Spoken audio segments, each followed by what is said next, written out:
Mm. So that's Heather, before Francis moves on to the next little bit, I was going to ask you: is the family a patriarchal structure?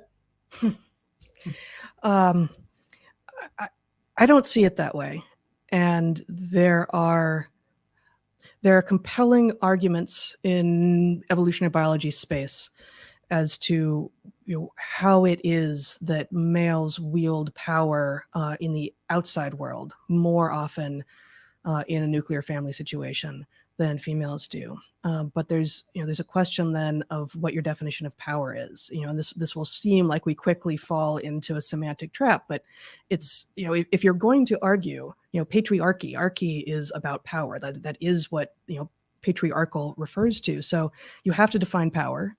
And if women tend to have power within the family, within social systems, women tend to engage in hierarchies in which the competition is more covert. Men tend to engage in competition and hierarchies that's more overt. And so, that is the power that is more overt. More overt, of course it is, ipso facto, right? You can point to it and say, well, that's where the power is.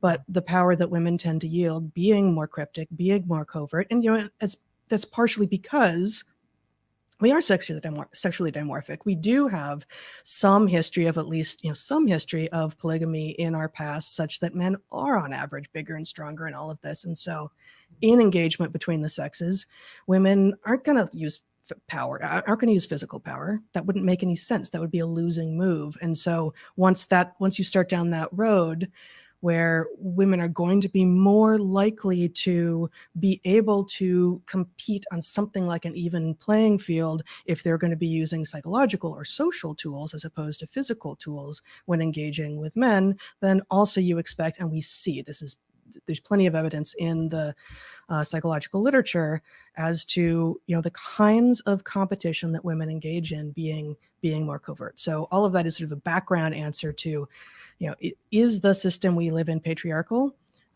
Only if the only kind of power you're interested in is the overt expressions of power, especially raw physical power.